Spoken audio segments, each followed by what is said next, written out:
First, fast, accurate. You're watching WSBT22 News at midday.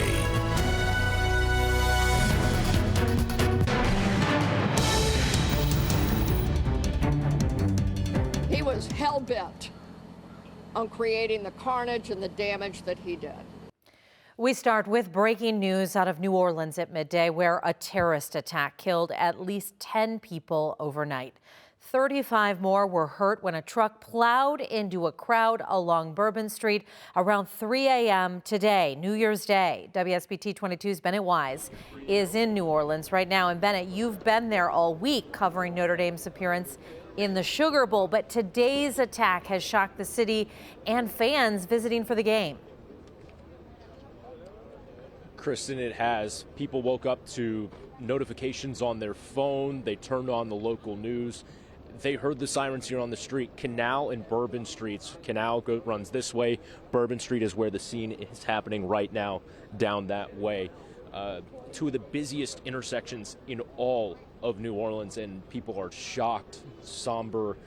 People are walking by the streets, kind of looking down Bourbon Street at the moment, trying to see what's going on. But the faces, the emotion are certainly somber for those affected by this. Remember, at least 10 people killed, over 30 injured from this terrorist attack that's being investigated as a terrorism act by the FBI. As for the Sugar Bowl itself, the game currently is still scheduled to go on. However, the Sugar Bowl committee just released a statement here in the last few minutes saying the Sugar Bowl committee is devastated by the terrible events from early this morning. Our thoughts and prayers are with the victims and their families.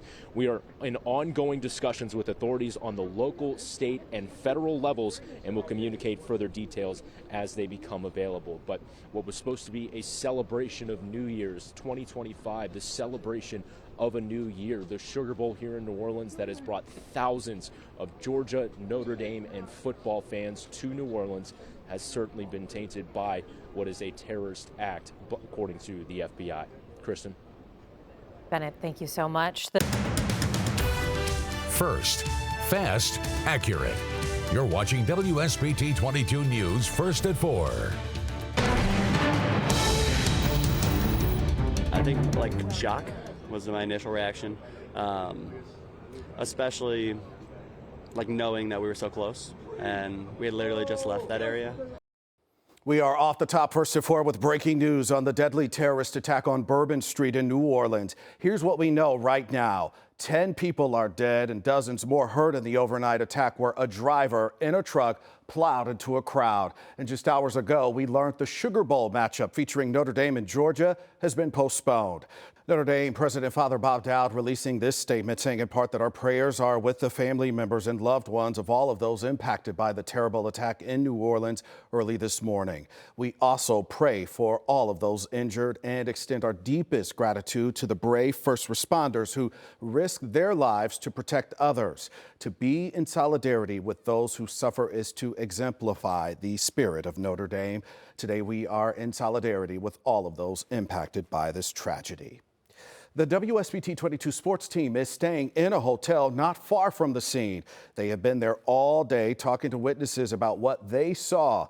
And as we told you off the top here at 4, the Sugar Bowl between Notre Dame and Georgia has been postponed until tomorrow. This will impact thousands of fans from here in South Bend and in Georgia, all there to see the playoff push. Sports Director Pete Burns, sports anchor Bennett Wise, live for us in New Orleans here at 4 o'clock. Guys, you're learning more from Sugar Bowl officials about the decision to postpone, and one of the reasons was for public safety.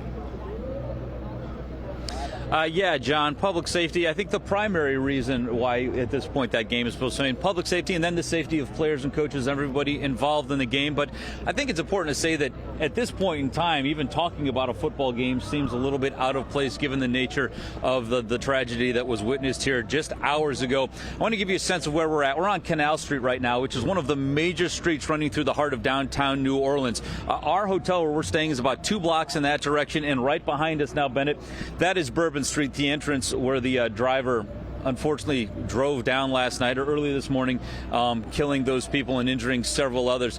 It is an incredibly somber scene out here right now. There's still a heavy police presence, but otherwise fairly inactive as far as the crime scene is concerned. But Bennett, you were down here reporting on the incident earlier this morning. Tell me what you saw earlier today. So I initially came down around 9 o'clock Central Time here along Canal and Bourbon Street. Still active at the time. There were FBI agents, local officials, people of that nature, as well as people from the coroner's office. You can see from a distance were tending to those who unfortunately lost their lives. And as for people around, people were stopping by, taking a look down Bourbon Street, trying to see what was going on. A lot of people saying shocked, horrified, really left speechless by what happened here around 3:15 this morning, and especially around the new year, a time when everybody was out celebrating. Yeah, and if you've never been to New Orleans on New Year's Eve, I think it's hard to put in perspective just how crowded it is. I mean, think Times Square New Year's Eve, which people see on television. Thousands and thousands of people just walking around in this area when that truck came plowing through. And again, so many people that are down here, not just for the new year, but there are a lot of Georgia fans, a lot of Notre Dame football fans, some from South Bend, we're sure, that are here to watch the game. And again, obviously that's been put on hold. I know you had a chance to speak to several bystanders today. What were some of the things they told you? Mainly just thoughts and prayers with everybody's family who was affected. But again, those adjectives of shock, horror. I was talking to a woman who was actually from Canada. She was here just on a tour trip, and she was stunned by truly what happened. Couldn't believe the sights, the amount of people, even people who were walking down the street. Some of them, people were asking, what happened here, what was going on, and everybody was sort of sharing it. It was almost silent down here. It was quite eerie. Yeah, and I think that's the same thing you see right now, and eerie is the exact word I was going to use. The streets have been completely shut down around this crime scene, so there is nothing but foot traffic for blocks in both directions, and pretty much just stunned silence, people walking around, not sure what to do, what to say, what to feel. Again, a lot of people were here expecting to see a football game. That is not going to be played today, but as JP, you mentioned, the game is currently been postponed until tomorrow night, scheduled to kick off at 8:45 Eastern time, so that's a full 24 hours after the original scheduled kickoff time. There is a report right now on ESPN suggesting that could get moved up, and that has not happened yet. But the thought process behind that being is that both Georgia and Notre Dame football officials believe that it might be in the best interest of their programs to do that. Keep in mind, whoever ends up winning this Sugar Bowl game tomorrow has to turn around and play an even bigger football game the following week. So when they think about rest and recovery and preparation, all of those things enter into their mind, although clearly it's important to point out that that's all in the background. Safety still remains everybody's primary concern. We're going to throw it back to South Bend right now, but we're going to continue to monitor this scene here. If anything develops, we will break in immediately and let you know. And if not, Bennett and I will be back live tonight at 5 o'clock with the latest. John? All right, Pete and Bennett, thank you for that. A lot to stay on top of for us in New Orleans. We appreciate your live report. Stay with WSBT22 News and CBS News for the latest on the breaking developments on the terror attack on Bourbon Street. We have crews both in New Orleans and here in South Bend gathering more information for you. We will have more for you coming up here first at 4, 5, and 6 o'clock, and our website, WSBT.com. First, fast, accurate. You're watching WSBT22 News at 6 with John Paul and Juliana Ferrari. We are off the top here at 6 o'clock with new details on breaking news on that deadly terror attack on Bourbon Street in New Orleans. Here's what we know here at 6 o'clock. Just minutes ago, the death toll increased. Investigators now confirm 15 people are dead and more than 30 others hurt. We are also learning more about the suspect and why investigators believe he may have had help. It all happened around 3:15 at the world-famous Canal and Bourbon Street intersection when a truck plowed through a crowd of people. The attack has postponed today's Sugar Bowl between Notre Dame and Georgia until tomorrow. We begin our live team coverage here at 6 o'clock with WSBT22 Cicely Porter. She talked with some of the Irish fans who are currently in New Orleans. And Cicely, the fan that you talked to said that the attack there was just unbelievable. Fans are shocked to learn about what happened while they were asleep. I talked with two people who were in the exact location of where the tragedy took place just hours before it occurred. It's now a somber day in New Orleans. 10 are dead, over 30 are injured, and Bourbon Street is closed for an FBI investigation. Many Notre Dame fans made the trip to New Orleans to start the new year off by watching the Irish take on Georgia in the Sugar Bowl. But now they are left in shock, along with the rest of the nation. I think shock was my initial reaction, especially knowing that we were so close and we had literally just left that area. Ward is from Elkhart and was planning on going to the game. He says he heard sirens but didn't think anything of it. We actually laid down at about 3:30. We heard the sirens, didn't think anything of it, but then when we woke up this morning, that's when we first found out about everything. I talked with a father and son who made the trip to watch the game because they are big Irish fans. The father said he woke up to his phone buzzing with texts to see if him and his son were okay. Puzzled, he turned on the TV to see that the attack happened in the exact spot him and his son were just hours before. I was stunned to see it. And then I started looking at other pictures that we had taken, and I was like, oh my gosh, this is exactly where we were at. Patel says he was hoping the game would go on. I think if you don't go forward with the game, obviously you have to have safe conditions, right? But then the terrorists win, right? That's what they want to do. And so they want to take away our freedom and our opportunities and all that sort of stuff. And I think I think from that standpoint, it's important to go forward with the game. The game was postponed to tomorrow. Kickoff is at 4 p.m. Patel says he was able to extend his stay and will be at the game to cheer on the Irish. At the live desk, Cicely Porter, WSBT22 News. Notre Dame President Father Bob Dowd releasing this statement saying that our prayers are with the family members and loved ones of all of those impacted by the terrible attack in New Orleans early this morning. We also pray for all of those injured and extend our deepest gratitude to the brave first responders who risked their lives to protect others. To be in solidarity with those who suffer is to exemplify the spirit of Notre Dame. Today we are in solidarity with all of those impacted by the tragedy. The WSBT22 sports team is staying at a hotel not far from the scene. They have been there all day for us, talking to witnesses about what they saw. Sugar Bowl officials making the decision to postpone for public safety just hours ago. And Sports Director Pete Burns, Sports Anchor Bennett Wise, continuing our live team coverage in New Orleans now, staying on top of the latest developments. Guys, what have you learned? Yeah, and JP, safety is at the forefront of every decision being made here right now in New Orleans, which is why the football game has actually been postponed twice. Earlier today, they moved it back 24 hours. They've since moved it up a little bit. The game is now currently scheduled to be played tomorrow at 4 o'clock Eastern time, 3 o'clock in the afternoon here in New Orleans. I want to give you guys a sense of what's happening right now, though, here in New Orleans. We're on Canal Street. Our hotel, which you mentioned, is about 2 blocks that way behind our camera. And right here behind us is the intersection of Bourbon and Canal, where this terrible tragedy all unfolded last night.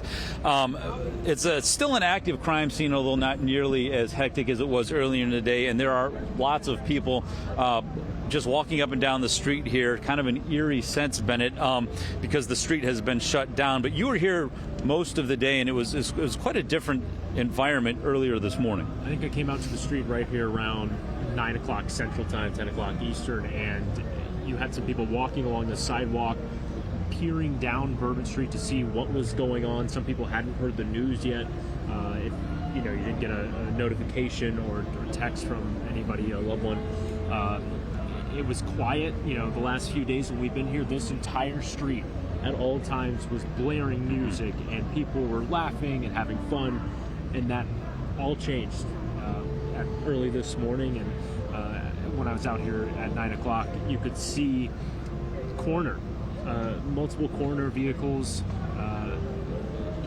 helping those victims from this horrid attack.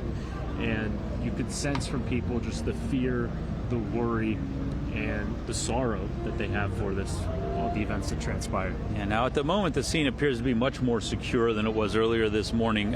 There's still a very heavy police presence, which you can see, and there has been some police activity and some emergency vehicles up and down the street, which is otherwise shut down over the last several hours. But I did hear an interview with the Attorney General of Louisiana not long ago. She's been visiting with the New Orleans stations that are here on the scene covering the event, and her anticipation is that they are going to be primarily wrapped up by the end of the day today, so they feel like they're making good progress. And I also heard her say that she doesn't see any reason to think that there won't be a Sugar Bowl game played tomorrow. So for all of the thousands of fans that have made their way down here to New Orleans to watch Notre Dame take on Georgia, while the game has been postponed twice, and you can't tell for sure what's going to happen tomorrow, it is the current assumption of the local officials that tomorrow there will be a game played at the Superdome, and that's where we will see everyone next. Our live coverage from New Orleans will continue tomorrow prior to Notre Dame's game against Georgia. But in the meantime, if anything major breaks from down here, we will be sure to update you immediately on WSBT.com. But for right now, reporting live from New Orleans for Bennett Wise, I'm Pete Byrne, WSBT 22 News. All right, Pete, thank you for that. Local watch parties at bars and restaurants forced to change their plans because of the terror attack. WSBT 22's Nick Outhoff continues our live team coverage in downtown South Bend tonight. Nick, as crews make adjustments on the fly, organizers at one local watch party told you safety always comes first. Yeah, JP, organizers at South Bend Brewerks say they are disappointed that the game has been rescheduled to tomorrow, but say player safety and fan safety is the #1 priority. Terrorist attacks in New Orleans forcing Notre Dame's Sugar Bowl contest with Georgia to be delayed until tomorrow. South Bend Brewworks owner says the postponement is understandable. You know, it's for good reasons, I'm sure. You know, you want to make sure that everyone's going to be safe down there. You know, there's probably all kinds of information that everybody's trying to track down and follow up on right now, and it probably is just better to, you know, act with an abundance of caution at this point and make sure that, you know, no one else is going to be in danger. Organizers say sporting events like this one of this magnitude are great for the community to come together as one. Juan Canciano, a community organizer for tomorrow's watch party, says the people in New Orleans area comes first. It's disappointing to see that the game is being moved, but for all the right reasons. I think for the safety and security of everyone in the community and all the tourists in New Orleans, that everyone's safe and secure. If they don't have all the information for what they need, that it's best that they made the right decision for the sake of the fans and for everyone else in the city. The Notre Dame versus Georgia watch party will now begin tomorrow. There will be over 26 different local beers, and the kitchen will be available for guests to order. Parking will be available at the corner of Lafayette and Western. Cassiano says he can wait one more day for the big game. Events like this, whether it's a watch party or community gatherings, are a wonderful and easy way to bring folks together. What easier way than to do that also to ring in the new year, to have a ton of fun. Also, supporting local is a big thing for a lot of us here locally. Now, organizers say even though the game has been postponed until tomorrow, they do expect a big turnout tomorrow afternoon at 4 o'clock here at South Bend Brewworks, and also a big Notre Dame victory tomorrow as well. Live at South Bend Brewworks, I'm Nick Outhoff, WSBT 22 News. Get breaking news alerts, including the latest developments on the terror attack on Bourbon Street by downloading the WSBT 22 News app. You'll get the newest information from our crews in New Orleans and right here in South Bend as this story continues to develop. You can find it free in the Google Play and Apple App stores.